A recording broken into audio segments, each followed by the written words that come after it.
നമസ്കാരം. കിട്ടിയതിനും കൊടുത്തതിനുമൊന്നും ഒരു കണക്കുമില്ലാത്ത സംസ്ഥാന ഗവൺമെന്റിന് ഒടുവിൽ കോടതി മുഖത്തുനിന്ന് കണക്കിന് കിട്ടി. കയ്യും കണക്കുമില്ലാതെ പണം തരാനാവില്ലെന്ന സാങ്കേതികത്വത്തിൽ തൂങ്ങിയുള്ള നിലപാടിൽ കേന്ദ്രവും ഉറച്ചു നിന്നതോടെ കണക്കെവിടെയെന്ന് കോടതിക്ക് കേരള സർക്കാരിനോട് അമർത്തി ചോദിക്കേണ്ടി വന്നു. വയനാട് പുനരധിവാസത്തിന് SDRF-ൽ നിന്ന് എത്ര രൂപ ചെലവഴിക്കാനാകുമെന്നതിനെ കുറിച്ചുള്ള കണക്കുകൾ വ്യക്തമാക്കാത്തതിൽ സംസ്ഥാന സർക്കാരിനെ രൂക്ഷമായി വിമർശിച്ച ഹൈക്കോടതി കണക്കുകൾ കൃത്യമായി നൽകിയില്ലെങ്കിൽ കേന്ദ്രം എങ്ങനെ സംസ്ഥാനത്തിന് പണം നൽകുമെന്ന ചോദ്യവും മുന്നോട്ട് വെച്ചു. വയനാട് പുനരധിവാസവുമായി ബന്ധപ്പെട്ട് സംസ്ഥാന സർക്കാരിന്റെ SDRF ഫണ്ടിലെ കാര്യങ്ങൾ വിശദീകരിക്കാൻ ഫിനാൻഷ്യൽ ഓഫീസർ നേരിട്ട് ഹാജരായിട്ട് പോലും കോടതിയുടെ ചോദ്യങ്ങൾക്ക് കൃത്യമായി മറുപടി നൽകാൻ കഴിഞ്ഞില്ല.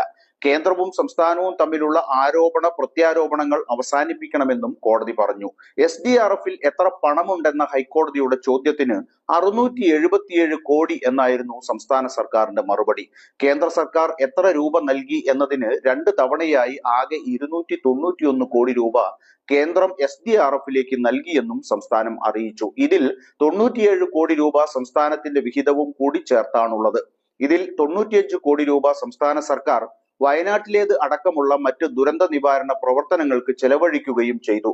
ഇനി അവശേഷിക്കുന്നത് 677 കോടി രൂപയാണ്. ഇതിൽ എത്ര പണം വയനാടിന്റെ പുനരധിവാസത്തിനായി ചെലവഴിക്കുമെന്ന ചോദ്യത്തിനാണ് സംസ്ഥാന സർക്കാരിന്റെ പക്കൽ ഉത്തരമില്ലാതെ പോയത്. കണക്കുകൾ വ്യാഴാഴ്ച സമർപ്പിക്കാമെന്ന് സംസ്ഥാന സർക്കാർ അറിയിച്ചതോടെ വാദം 12-ാം തീയതിയിലേക്ക് മാറ്റി. ഇതിനിടെ ദുരന്തബാധിത വയനാടിന് സഹായം ആവശ്യപ്പെട്ടുകൊണ്ടുള്ള വിശദ റിപ്പോർട്ട് നവംബർ 13-ന് മാത്രമാണ് കേരളം കൈമാറിയതെന്ന് കേന്ദ്ര ആഭ്യന്തരമന്ത്രി അമിത്ഷാ വ്യക്തമാക്കി. വയനാട് MP പ്രിയങ്ക ഗാന്ധിക്ക് നൽകിയ മറുപടിയിലാണ് അദ്ദേഹം ഇക്കാര്യം പറഞ്ഞത്. സംസ്ഥാനം സമർപ്പിച്ച റിപ്പോർട്ട് മന്ത്രിതല സമിതി പരിശോധിച്ചു വരികയാണെന്നും അമിത്ഷാ പറഞ്ഞു.